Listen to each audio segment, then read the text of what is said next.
There's a split-second moment, subtle, silent, yet incredibly powerful, when a man makes an internal decision about you, not based on your looks, not even on what you say, but on something far deeper, something he senses when you do this. It's not a trick, a tactic, or manipulation. In fact, it has little to do with him at all. But when you embody it, everything changes. His energy shifts. His mind starts calculating differently. His future begins to shape in response to your presence. He may not be able to explain why, but something inside him whispers, "She's different." And that's the moment everything turns. In today's journey, we'll explore the real force behind that shift and how you can live from that place with authenticity and depth. If you're ready to step into your power, comment below. I choose to be fully seen. Carl Jung believed that our relationships are profound mirrors of our inner world.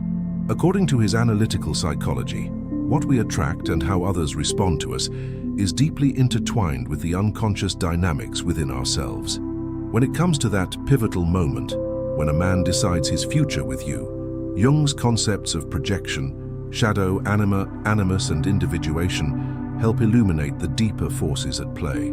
Projection is the unconscious transfer of one's own traits, emotions, or desires onto another. A man often projects his inner feminine, the anima, onto a woman. In the early stages, he doesn't see her as she truly is. He sees her as the embodiment of his own soul image. But when a woman is living from a space of inner alignment, when she is not seeking to be chosen but is instead fully present and integrated, she disrupts this projection. He sees her more clearly, and that clarity forces him to confront his own unconscious world. The "this" in our title refers to a woman stepping into her individuation, the journey of becoming whole by integrating all aspects of herself, including her shadow. When a woman no longer hides parts of who she is, no longer fears being too much or not enough, and no longer seeks approval outside herself, she radiates something rare: authenticity. Jung teaches that this authenticity has magnetic power because it resonates with truth. A man senses that he cannot manipulate or control this energy. He can only rise to meet it or step away. At that moment, the man is no longer responding to a role or a fantasy. He's responding to the presence of a whole human being. And that is when he makes the real decision, not about her, but about whether he is ready for what she represents. When a woman steps into her wholeness, she becomes a mirror that no longer distorts. And this changes everything in how a man perceives and engages with her. Carl Jung's concept of the anima explains how men unconsciously project their inner feminine qualities onto women, especially in romantic contexts. He doesn't see her. He sees the image of his inner feminine ideal. This illusion is powerful, and many relationships begin within this haze of projection, but it doesn't last. The moment a woman is truly anchored in her own essence, she unknowingly disrupts the projection, revealing a clarity that forces a man to meet her in reality, not fantasy. Feminine wholeness isn't about perfection or being in balance all the time. It's the natural magnetism that arises when a woman has reclaimed all parts of herself, the light and the dark, the wild and the soft, the assertive and the yielding. She is no longer playing roles to be loved, no longer suppressing her truth to maintain peace, and no longer shrinking to make others comfortable. This level of integration makes her energy coherent, grounded, and unshakable. When a man encounters this, the part of him that was unconsciously seeking an ideal is confronted with a real woman and a real choice. Men sense this shift at a subtle, instinctual level. The moment a woman stops trying to gain his favor, the power dynamic transforms. He no longer feels the pull of unconscious control or the ego boost of being idealized. Instead, he is met with someone who does not need him, yet is fully capable of loving him from a place of fullness. This contrast is both compelling and confronting. In Jungian terms, it invites the man to integrate his own anima instead of outsourcing it to someone else. It asks him to become conscious. This is the moment when a man decides. The illusion breaks, and what stands before him is not a projection, but a woman rooted in her own being. He must now evaluate. Can he meet her there? Can he hold the space for a connection that is not based on fantasy, but on mutual recognition? Many men walk away when this moment comes, not because she did anything wrong, but because he cannot yet meet his own unconscious. Others, however, feel awakened. They sense a rare opportunity to grow, to rise, to love from a deeper place. Feminine wholeness does not beg, chase, or demand. It simply is. This is what disarms projection. It offers no empty space to fill with illusion. Instead, it radiates presence, and presence in the Jungian sense is the outer reflection of inner individuation. A man cannot fake his way through a connection with a woman like this. He either becomes more of himself through her, or he retreats back into the safety of illusions elsewhere. That moment, when he silently, internally chooses his future, is not based on how pretty she is, how nurturing she seems, or how well she fits his narrative. It's based on whether he feels he can stand in truth beside her. This decision may be invisible to the outside world, but it marks a profound turning point. He either steps forward into a new kind of relationship, one where both people are becoming whole, or he shrinks back into the familiar dynamics of projection and ego games. In either case, her power remains. She doesn't lose anything by being whole. In fact, she only becomes more magnetic, more aligned, and more free. Because feminine wholeness is not something you perform. It's who you become when you no longer need to be anyone else. The shadow, as Carl Jung defined it, is the unconscious repository of everything we repress, deny, or disown in ourselves. It's not just the negative aspects, anger, jealousy, pride, but also the powerful traits we were told were too much. Assertiveness, ambition, sensuality, voice. For women, the shadow often holds deep wells of intuitive knowing, fierce boundaries, and unapologetic self-worth, traits that were discouraged or punished by family systems, culture, or early relationships. When these parts are rejected, a woman becomes fragmented, seeking wholeness in others, especially men. But when she integrates her shadow, something profound happens. She stops seeking approval and starts embodying grounded magnetism that no performance can imitate. Shadow integration is not about becoming perfect or healed. It's about becoming real. It involves turning toward the uncomfortable parts within, the shame, the rage, the fear, and welcoming them as aspects of the self that need presence, not punishment. This inner reconciliation creates emotional depth, self-trust, and an energy that communicates, "I belong to myself." And that energetic truth is deeply grounding, both for her and for those around her. Men are highly sensitive to groundedness, even if they don't consciously recognize it. A woman who has done shadow work emits a different frequency. She is not easily thrown off center by rejection, silence, or mixed signals. She doesn't morph to fit expectations. She has faced her darkness and come out whole. That self-possession is deeply attractive because it offers safety without control, intimacy without neediness. A man senses that he cannot destabilize her, and that both excites and challenges him. Her groundedness becomes a mirror to his own inner fragmentation. In this way, she invites him, silently, to grow. This is where the moment of decision happens, often without a word spoken. A man may find himself suddenly aware that he's not leading the dynamic in the usual way. She's not trying to win him, seduce him, or prove herself.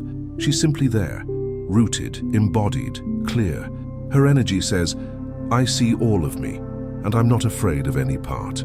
This triggers something in him that goes beyond attraction. It forces an internal reckoning. Can he meet her with the same level of truth? Can he stand in the fire of her clarity without shrinking back into boyish patterns of avoidance? Most women are taught to hide their edges, to soften their intensity, to apologize for their fullness. Shadow work reverses this conditioning. It doesn't make a woman hard, it makes her whole. And whole women are rare in a world of masks. That rarity makes her unforgettable. Not because she's louder or more dramatic, but because her presence holds weight. She's not performative. She doesn't collapse in the face of emotional pressure.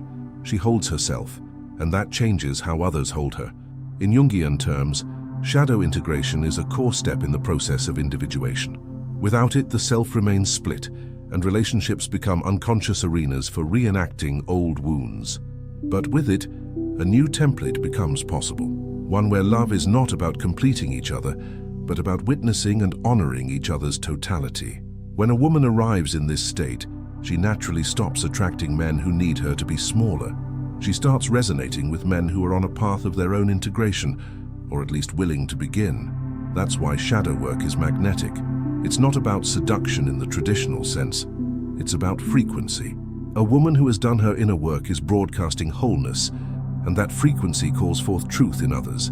Some men will retreat, others will rise, but the decision they make in her presence is always honest, because she has already chosen honesty with herself. When a man decides his future with you in a single moment, it's often in the presence of this grounded, integrated energy, not because you showed him your best self, but because you revealed your real one and didn't flinch. Carl Jung described the animus as the inner masculine aspect of the woman's psyche, the archetypal force of logic, structure, direction, and inner authority. When undeveloped, the animus can manifest as rigid opinions, inner criticism, or a compulsion to dominate. But when integrated, the animus becomes the woman's source of internal strength and sovereignty. She no longer relies on external validation to define her worth. She becomes guided by an inner compass so clear and steady that her presence naturally commands respect without needing to demand it. And it's in this space, where a woman lives from her embodied animus, that men begin to relate to her differently. The moment she operates from this inner authority, she stops being someone to be pursued or assessed. She becomes someone to be aligned with, or respectfully left alone. Living from the animus does not mean suppressing the feminine. It means balancing it with the masculine energy already within. This woman doesn't lead with aggression or coldness.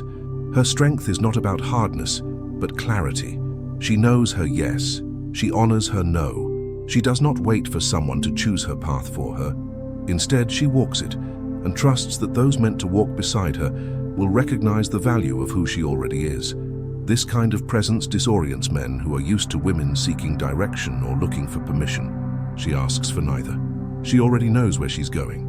In relationship dynamics, this inner alignment changes everything, because men, consciously or not, are always attuned to how deeply a woman is connected to her own power.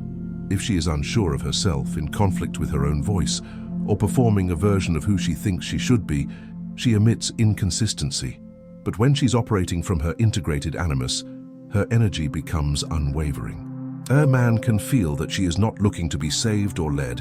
Instead, she is inviting resonance as a meeting of equals, and this invitation requires him to locate his own inner authority too. If he cannot, he feels it immediately. It either inspires him to rise or pushes him to retreat. Jung emphasized that individuation, the process of becoming whole, is incomplete without reconciling with the inner opposite. For women, integrating the animus is a necessary step in breaking the cycle of dependence, confusion, and disempowerment in relationships. Until this happens, there's often a pattern of giving power away, of looking outward for approval or direction, and of molding to fit into someone else's frame. But when the animus is integrated, a woman stops waiting to be led. She becomes deeply self-directed, not in a performative or hyper-independent way, but in a grounded, embodied way. Her life has direction not because someone gave it to her, but because she claimed it. This subtle but powerful shift is often the moment when a man sees her differently. It's not about dominance or control, it's about clarity. He senses that she won't lose herself for love, won't abandon her truth for comfort, and won't be manipulated by attention. She is no longer playing the game. She is creating her own field, and to be with her requires maturity, emotional presence, and authenticity. Not performance, not pretense, just real alignment. Many women fear that being in their power will intimidate men or push them away. And sometimes it does. But what it actually does is filter out the ones who are not ready, not for her, but for themselves. The animus within a woman is not there to protect her from love. It's there to anchor her in truth, so that love can find her without distortion. It ensures that any man who chooses her is doing so from a place of depth, not because he can dominate her, but because he can meet her. When a man makes that silent decision about a woman, the one that defines his future, he's often responding to this inner balance. He feels the calm in her energy, the steadiness of her direction, the quiet power of someone who belongs to herself. She's not waiting for him to decide who she is. She already knows, and that knowing changes the entire dynamic. It shifts the relationship from unconscious projection to conscious connection. Living from the animus doesn't make a woman hard or closed. It makes her sovereign. And sovereignty is not about isolation, it's about resonance. She is available, open, and deeply feminine. But she is not movable by shallow offers. Her standards are not defenses, they are reflections of her integration. She no longer hopes to be seen, she sees herself. And from that place, the only men who approach are those who are capable of standing beside her, not above or below. There is an energetic difference so profound between a woman who is waiting to be chosen and a woman who has already chosen herself that it can be felt in a room without a single word spoken. This distinction is not about confidence on the surface. It's about energetic ownership. A woman who lives in the frequency of, "Am I enough for him?" unconsciously emits lack. Her gaze, her tone, even her silence often carry the subtle hope that she'll be seen, validated, wanted. On the other hand, a woman who has chosen herself, fully, deeply, and without compromise, emits a different signal altogether. She is no longer available for performance, persuasion, or proving. Her energy says, "I know who I am, I know what I offer, and I'm not here to convince anyone of it." That's the moment a man feels something shift, and that's often when he decides. Jung's concept of individuation helps us understand why this shift is so powerful. The process of individuation is not about becoming better, it's about becoming whole.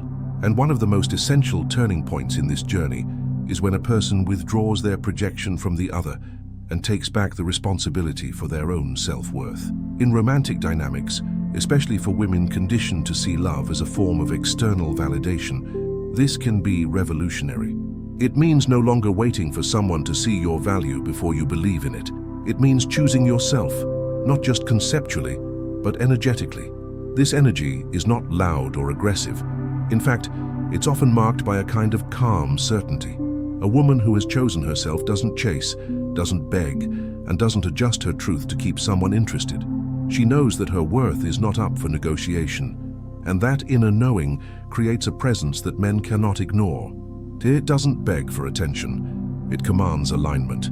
He either feels called into integrity or he quietly drifts away. For the man, this moment of encountering self-chosen energy is pivotal. His unconscious can no longer play out old roles. The savior, the evaluator, the one with the power to grant love or withdraw it. That script no longer applies. In front of him stands someone who is not seeking to be chosen, but is open to connection that is mutually honoring. This rewires the relational dynamic instantly. It's no longer a question of whether she's enough for him. The question becomes, is he ready for someone who doesn't need to be chosen to feel complete? Men often decide their future with a woman in the face of this frequency. Sometimes they retreat, not because she is too much, but because her self-possession reveals their lack of inner foundation. Other times, something stirs within them. A desire to rise, to grow, to become the kind of man who can hold space for this level of self-love and authenticity. This is not a conscious process most of the time. It's energetic, intuitive, and it happens in a single moment. The irony is that the moment a woman stops waiting to be chosen, she becomes magnetic, not because she is performing confidence, but because her energy is clean. There are no hidden hooks, no silent expectations, no manipulative smiles hiding wounds. She is simply herself, in her fullness, her softness, her strength. And that kind of woman is unforgettable, not because she tried to be, but because she no longer needs to be remembered to feel valuable. In Jungian language, this is the threshold between ego and self. The ego wants to be chosen. It lives in fear of rejection, in comparison, in the hunger for significance. But the self, the deeper, wiser part of us, has nothing to prove. It already is. When a woman lives from this self, men can feel it. And that's when their decisions shift from egoic impulses to soul-level recognition. To choose yourself is not a rejection of love. It's the foundation for real love. When you no longer need someone to validate your worth, you become free to experience connection without clinging, giving without depletion, and receiving without doubt. And in that space, the man who is ready will not hesitate. He will recognize the clarity, the wholeness, the truth, and he will know this is not a woman to play with. This is a woman to build with. Because in that energy, he isn't just choosing her, he's choosing the future that only becomes possible through the presence of a woman who has already chosen herself. When a woman integrates her shadow, lives from her inner authority, and stops waiting to be chosen, she becomes a force that doesn't chase. She attracts. She doesn't demand. She embodies. And it's in this embodiment that a man makes his silent, often unconscious decision Can I meet her there? The moment you do the inner work, not to be more appealing, but to become more you, everything around you recalibrates. Men feel it. They may not be able to explain it, but they know when they're in the presence of someone who has chosen herself. That's the moment the game ends, and the truth begins. This isn't about strategies or surface-level attraction. It's about energy, presence, and deep psychological resonance. Jung showed us that the journey inward is what transforms what we attract outward. When you become whole, love can finally stop being a search and start being a mirror. If this message resonated with you, don't forget to subscribe to the channel and watch the next video that's on your screen right now. Continue your journey of self-awareness, and remember, the most powerful relationship you'll ever have is the one you build within yourself.